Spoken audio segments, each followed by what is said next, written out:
today po ang topic po natin is how to make a frame for glass partition with onyx.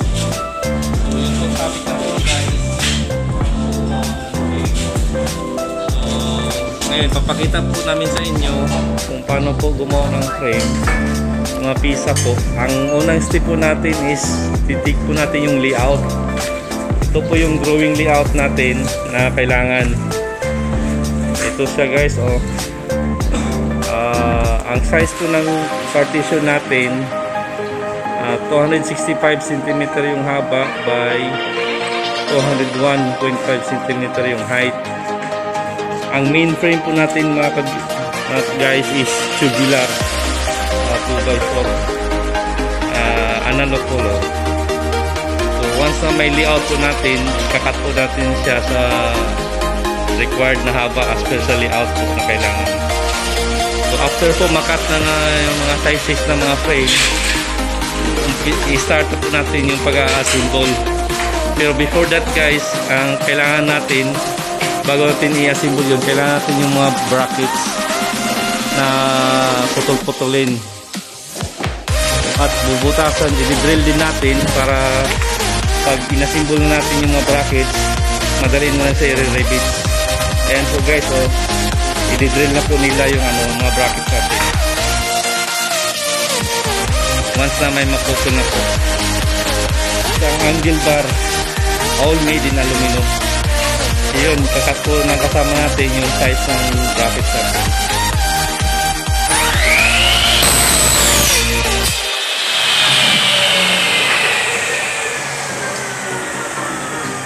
Once po makomplete po yung mga brackets na maputol, pati yung pag-drilling niya, yun na po ang i-assemble na po mamaya yung mga framing. Guys, yung tubular main frame po, 2x4 analog.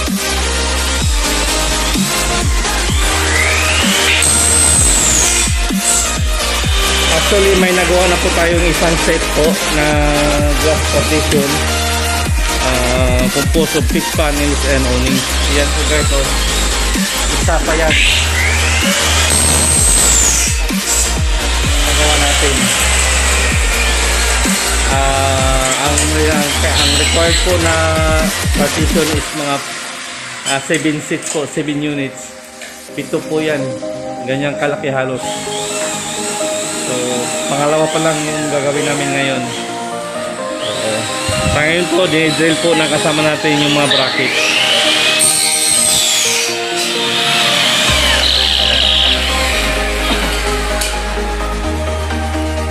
Madali lang guys, i-drill mo na yung mga brackets bago natin i-pasiner doon sa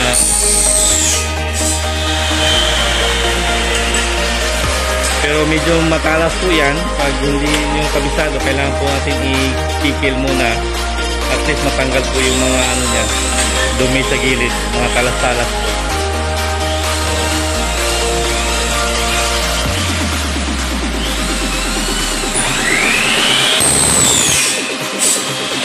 Ayan, as you can see guys, tuloy po ng cutting ng brackets yung kasama natin kasi kulang po siya. Kailangan kumpletuhin muna yung mga brackets before proceeding po doon sa mga framing natin. Marami po guys itong set po to for commercial. Gagamitin po to sa isang commercial building doon po sa Upper Bikutan. 4-story commercial building, Upper Bikutan, Taguig. Yun po project location. Ayan, kinikikil po na kasama natin para medyo matanggal yung talas. After po matanggal yung talas, ayun, i-sit up na po nila maya. So tuloy pa rin yung cutting ng bracket sa tin kasi medyo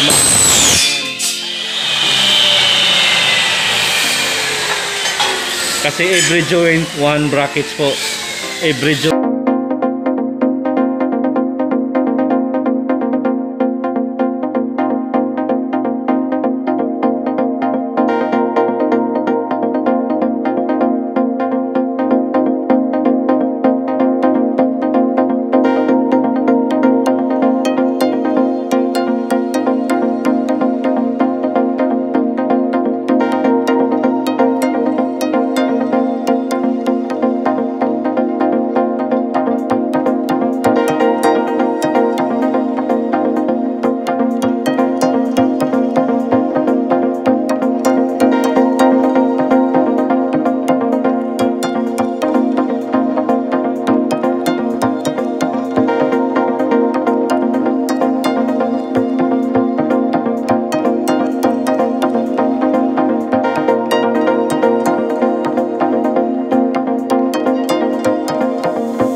Guys, yung process ng fabrication po ng mga partition, more on drilling po ito. Karamihan barina ho, barina and ano, riveter. Mga ganitong items. More on drilling and fastening. Walang screw, bihira lang screw dito. Wala nga halos wala kahit ano. Except doon sa mga awnings. Paglagay ng mga frame ng awnings, baka kailangan i-screw yan, screw type.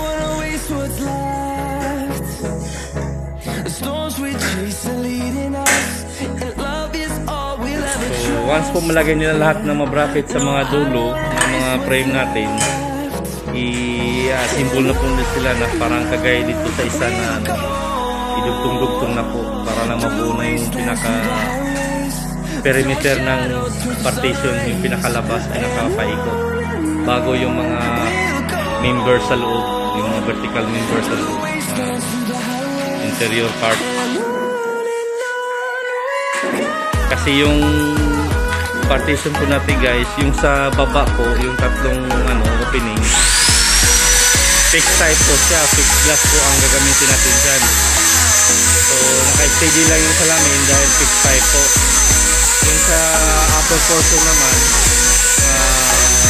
yun po yung window type, owning style.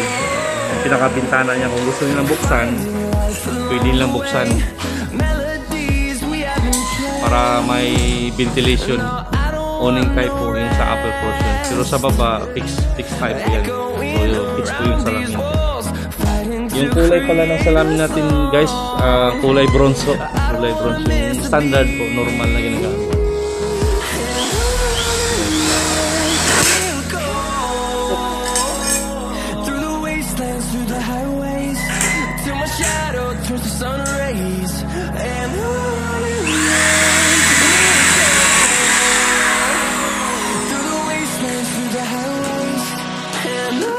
Yan, rivets po na kasama natin. Kailangan tulungan natin para hindi.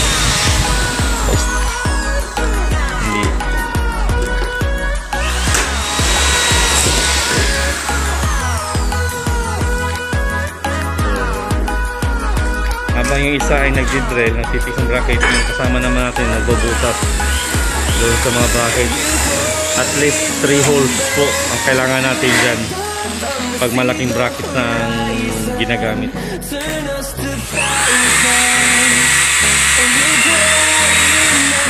Kasi kung 2 holes lang, medyo malambot.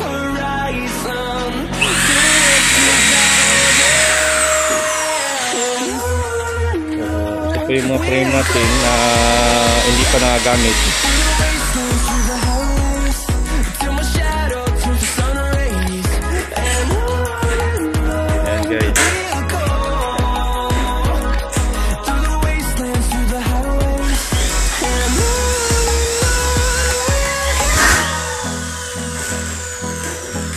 So guys, yan na po ang topic natin ngayon, how to make glass partition frame para sa mga commercial building.